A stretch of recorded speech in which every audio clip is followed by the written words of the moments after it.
Hello, welcome to No Drop. I'm Jeff Zen. On this episode, I want to talk about what gear matters. And I want to have that conversation from the perspective of what gear is going to promote the most comfort, minimize frustrations, and really set us up to build the most consistent connection to cycling. But before that, I want to do a quick recap of summer riding. The last episodes I did were covering the ride I did with No Signal. That was a 220 mile, 23,000 foot ride through Angeles Forest and then looping out through the valley. And since then, the adventures have continued. In fact, just a few days ago, I did the fastest ride I've ever done. I did 100 miles in 4 hours and 11 minutes, which is mind-blowingly fast. I do not think of myself as a fast cyclist, so this style of ride was honestly pretty intimidating, and it made me a little bit nervous and a little bit anxious going into it.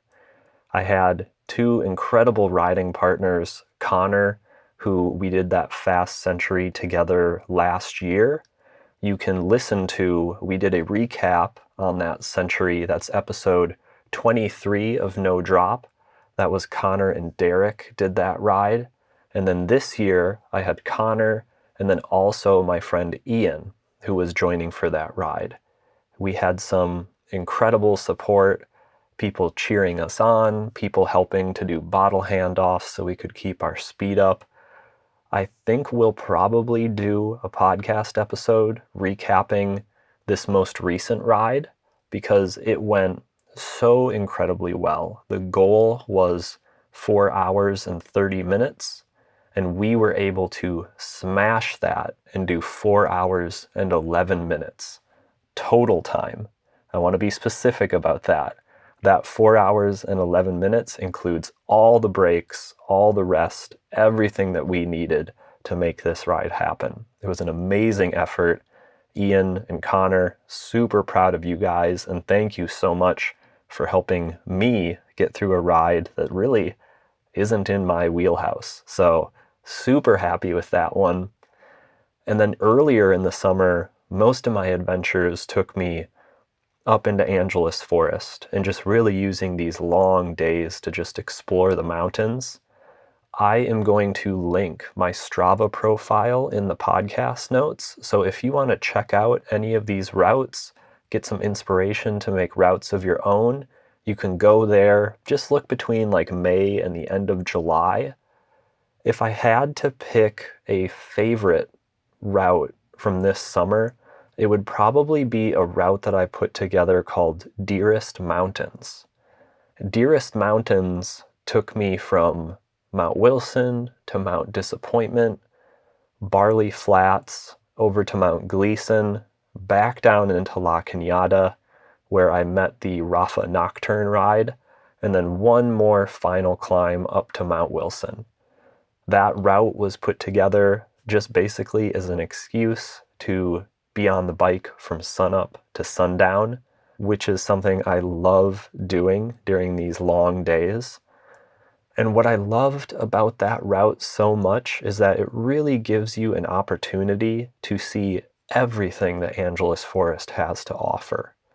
You know, when you're at Mount Wilson, it is very lush, it's very green, there's lots of trees, it's kind of like a forest area. But then when you're over towards Mount Gleason, now you're kind of on the high desert side of Angeles Forest. Things kind of dry out. The trees are much more sparse. It's much more kind of a desert environment. I love Angeles Forest. It's one of my favorite places in the world. So doing a ride like that really got me to explore everything all in one day was just really, really special. This is a perfect time to mention that if you are finding this podcast helpful, you can help support me. Jump into the podcast notes and there you'll find a link to a Venmo and a PayPal. you can donate to help make future episodes possible. This episode is about what gear matters. And I want to talk about gear from the perspective of how can we use gear to promote the most comfort, how can we minimize frustrations, and how can we use gear to help build consistency in cycling. Consistency is something that I believe is really, really important in any athletic pursuit, in any hobby. To just do something day after day for years is really going to set you up to be in a very successful place. So consistency is kind of the secret sauce for all of this stuff. So the more we can do to help stoke that consistency, to help keep us consistent, is really going to pay off huge as we go on our cycling journey. This conversation is most likely going to benefit newer riders. However, I also think it's really beneficial for experienced riders because I often need to be reminded of what are the basics, what is the foundation of all of this stuff. The further I get into my cycling journey, the more I can get distracted by, oh, you need this piece of gear to be fast. You need this piece of gear to have fun. And a lot of those things that are marketed towards us or that kind of get all the hype in the cycling industry, at the end of the day, a lot of those things don't really matter. Even for us experienced riders who have been doing it for years, I think still from time to time, looking at and making sure we're mastering the basics is a really, really important thing to do. Now, I want to break the gear I'm going to talk about into those two categories of comfort and consistency. There is some overlap here. I do think that things that help to build comfort help to build consistency, because the more comfortable you are, the more pain-free that you are, the more likely that you're going to want to get on your bike day after day. So there is some overlap between these two areas. Let's start with comfort. Thinking about being comfortable on the bike, the biggest things that come to mind are the contact areas. So where is your body physically connecting to your bike? And the two biggest, most significant points of contact are where you sit and then where your feet attach to the pedals. So the gear that I focus on in order to promote the most comfort in those two critical areas would be bibs, your saddle or your seat, and then also your shoes. Bibs are the starting point for comfort when it comes to sitting on your bike. Bibs are really, really important. And there's no one brand that's going to work for everybody. There's no one product. You really do have to work to find what fits your body. There's a lot of anatomical considerations on top of the chamois or the pad that the bibs have. They also have to be compressive in the right way. The shoulder straps have to be at an appropriate length. So I unfortunately can't give one product that is going to solve this issue, but what I would encourage all new and experienced riders to do is find products that do work for their body and then just commit to that. Once I find a pair of bibs that work for me, I will not change those bibs until they either change the style of the bib, they change the chamois that might be integrated into the bib.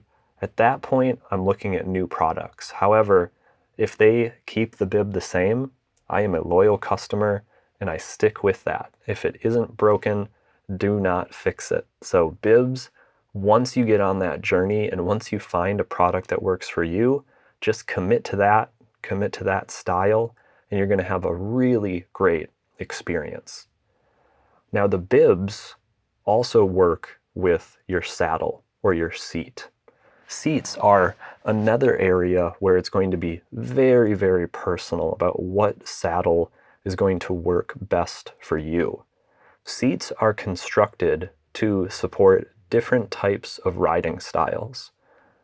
For example, the brand that I use for my saddles is a brand called Fabric. and they make their seats, they have 3 different styles. So they have one style for riders who ride very upright.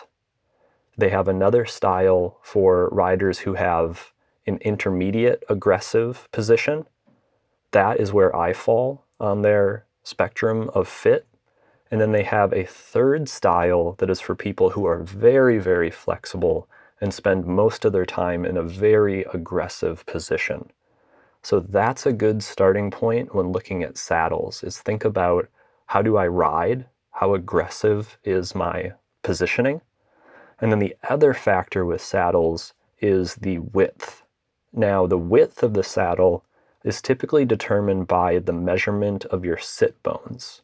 If you wanted to get that measurement taken, you can go to a lot of bike shops and they'll have equipment that can measure the width of your sit bones. More recently, saddles have gotten wider and wider and wider.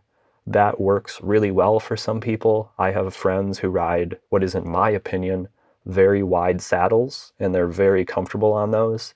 I kind of ride a medium width saddle. It looks a little bit more old school. It doesn't look like a lot of these, power saddles coming out that are 165, 170 millimeters wide. Mine is a bit more narrow than that, but it works for me. And so it's just, everybody's body is different. But if you're having a challenging time finding a saddle that really fits for you, if you're dealing with issues like numbness, or you're dealing with issues like pain in your sit bone areas, then looking further at your saddle might be a good thing to do. And a bike shop or a bike fitter might be able to help you do that. The third piece of gear that improves comfort is your shoes. Discomfort in your feet, again, is something that can make riding very challenging. The wrong shoes can bring about lots of aches and pains in your foot, and maybe a little bit further upstream as well, into your ankle or into your knee. So finding shoes that work for you, that work for your body, again, a really important thing to look at, and kind of a priority for the gear that we're selecting. This is another area where there is no one brand that's going to work for everybody. One thing I personally am a big fan of, and it does seem like the industry is going this way, so maybe this could be a universal recommendation, is that I like shoes with a very wide footbed. So the front of the shoe is wider. What that allows is it allows your foot to stay in a more natural position. It allows your toes to sort of separate a bit, and you can kind of build stability. You see this trend happening in running shoes, in weightlifting shoes, in cycling shoes. So it does seem to be something that is sort of universally true, is that maybe these wider front ends of the foot are better. You will see shoe companies, though, that also have very, very narrow shoes, and they can be very tight. One way to judge a shoe is if you put it on and it's not comfortable, then you should probably try something else. Shoes should have a degree of comfort kind of right out of the box. And so if you're looking for your first pair of like serious cycling shoes, something that's going to, clip into the pedals, maybe try something that's narrow, try something that's wide, and see what works better for you and for your foot shape. The other decision to make when thinking about shoes is, what is the footbed made out of? So the bottom of the shoe is usually made out of some plastic material that can be carbon, which is incredibly stiff. They also make non-carbon shoes, and those are usually made out of nylon or something like TPU. The difference between carbon and non-carbon is that carbon is very rigid, and sometimes a shoe can be too stiff. And if it's too stiff, it might not be comfortable over long rides. So something like a non-carbon shoe might actually have a benefit, especially for beginner riders. These shoes are typically more affordable. They're typically on the lower end of their product lines, and that's an advantage too. So if we don't have to be spending tons of money on a product that really isn't right for us in the first place, I think that is a huge advantage. So when looking at shoes, especially if you're earlier on in your cycling. You don't have to go with the really high-end, super stiff, carbon-plated shoes, something more appropriate for maybe racing. You can go with the lower-end shoes. Again, it's all about comfort. So see what's comfortable with the fit, and then also just see if that shoe has a little bit of flex to it. That might be a positive thing that is only going to help promote comfort in the long term. Those are the products I consider when I'm really thinking about comfort on the bike. So now I want to talk about consistency. The three products that I think about when I want to be consistent with my cycling are having the right tires, having the right bags, and having the right bottom bracket. Let's start with tires. There are so many good brands of tires out there, and for the sake of this conversation, I want to limit this down to road bike tires. So when you're looking at tires that are available, there are kind of two different ends of the spectrum. There is puncture resistance, and on the opposite end, there is speed.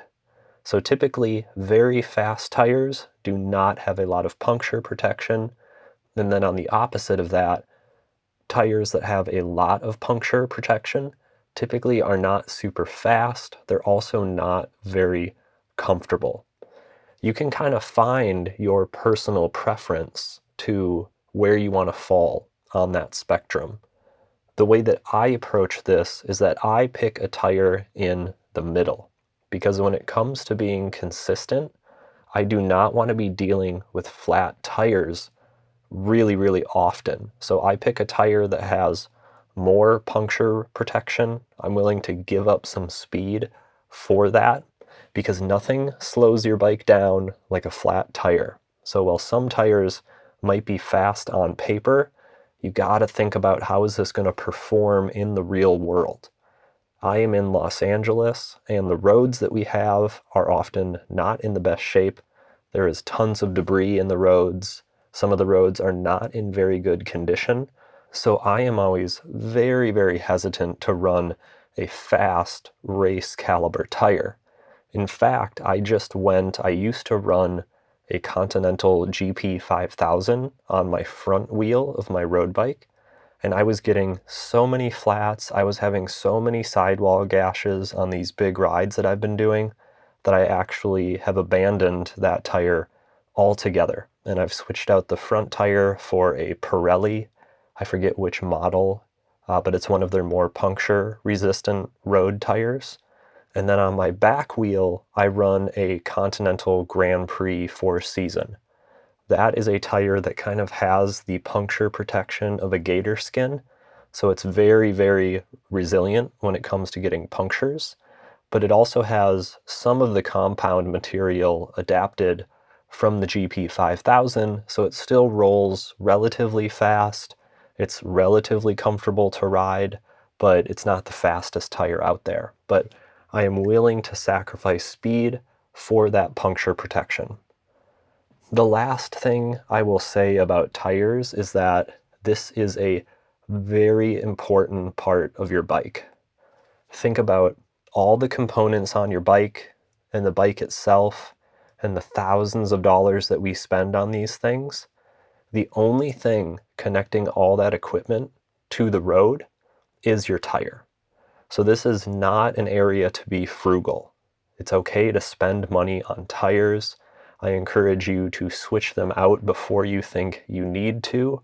Tires wear out. They can also get old.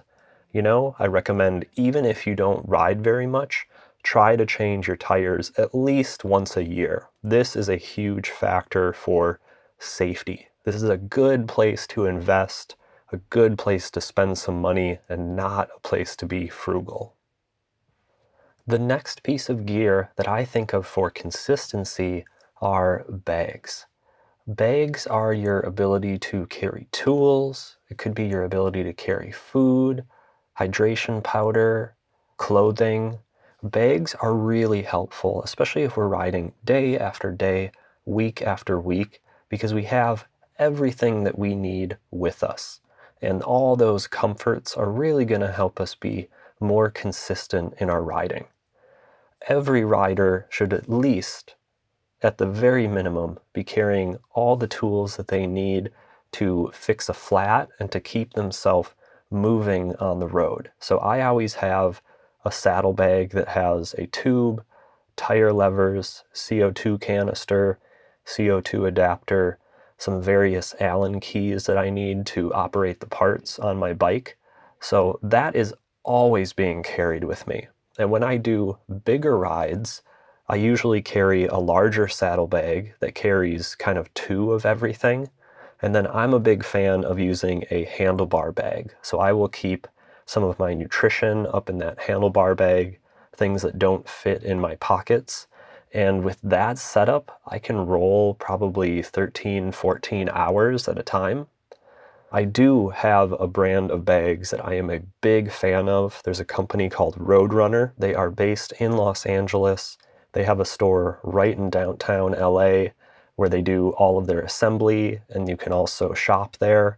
They are an awesome company. Their products work really well.